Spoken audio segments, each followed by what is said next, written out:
পর্যন্ত কোনো কনসেনসাস না। কনসেনসাস হচ্ছে সংস্কারের প্রশ্নে, মৌলিক সংস্কারের প্রশ্নে, যেটা নিয়ে জাতীয় ঐক্যমত্য কমিশন কাজ করছে।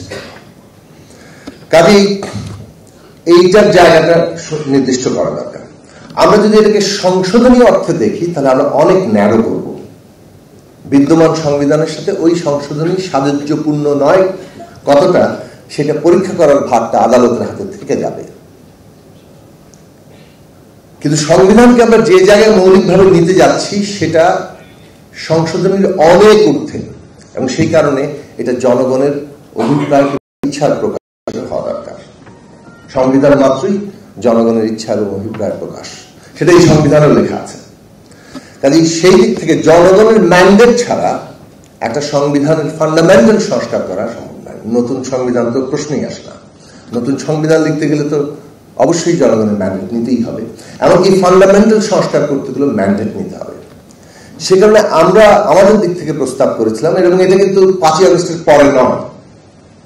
আমরা যখন এই পুরো পলিটিক্যাল প্রসেসে আমাদের 7 দফা এবং 14 দফা, তারপরে আমরা যখন বিএনপি 27 দফা দিল, তারপর আমরা 31 দফায় পৌঁছালাম, এবং তখন আমরা এই দফাগুলো শেষ পর্যন্ত কিভাবে অর্জিত হবে সেটার প্রসঙ্গটা আসলো। সেই দিক থেকে আমরা প্রস্তাব করেছিলাম সংবিধান সংস্কার পরিষদের নির্বাচনটা, এবং এটা অনেকটা কিছুটা নতুন। কেননা আমরা দেখে এসেছি কনস্টিটিউয়েন্ট অ্যাসেম্বলি আছে আর না অ্যাসেম্বলি আছে, কিন্তু কনস্টিটিউশন রিফর্ম অ্যাসেম্বলি আবার উদাহরণ হিসেবে নাই। ডক্টর আলদিয়াজের প্রতিধ্বনি করে আমি বলবো যে অনেক দেশে অনেক কিছু নাই, কিন্তু আমাদের দেশের বাস্তব প্রয়োজন অনুযায়ী আমাদের এই কনস্টিটিউশন রিফর্ম অ্যাসেম্বলির দিকে যাওয়া দরকার, কেননা ওইটাই হচ্ছে এখন পর্যন্ত কনসেনসাস।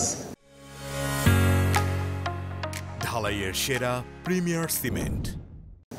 কনস্টিটিউশন রিফর্ম অ্যাসেম্বলির গুরুত্ব এই জায়গায় যে এইখানে আমরা জনগণের সেই ম্যান্ডেটটা পাচ্ছি মৌলিক সংস্কার করার জন্য, যেখানে ওই সংস্কারকৃত সংবিধানকে আদালত চ্যালেঞ্জ করতে পারবে না, বরং আদালত তাকে সুরক্ষা দিবে, যেমনটা একটা গণপরিষদের লিখিত সংবিধানকে আদালত সুরক্ষা দেয়। ফলে ওই সুরক্ষার প্রশ্নটা খুব জরুরি। এটা যাতে 18th অ্যামেন্ডমেন্ট এর মতো আবার বাতিল না হয়ে যায়। 13th অ্যামেন্ডমেন্ট হয়েছিল, আদালত বাতিল করে দিয়েছে। 15th অ্যামেন্ডমেন্ট এসেছে, 15th অ্যামেন্ডমেন্ট এখন বাতিল হয়ে গেছে।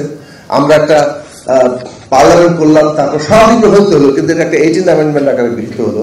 দেন কোনো এক আদালত এসে বললো যে এইটা সংবিধানের সাথে সাযুজ্যপূর্ণ নয়, অতএব এটা বাতিল। জুলাই ঘোষণা এবং এই যে আমাদের পুরো সংবিধানের মৌলিক সংস্কার, এইটা জনগণের সম্মতি এবং অনুমোদনের ভিত্তিতে তার গঠিত একটা কনস্টিটিউশন রিফর্ম অ্যাসেম্বলি এইটাকে প্রণয়ন করবে। এখানে আমরা কনসেনসাসে আসতে পারি, কেবলমাত্র এই পক্ষেরও নয়, সমস্ত জনগণের। নতুন সংবিধান লেখার নিয়ে অনেক এংজাইটি আছে।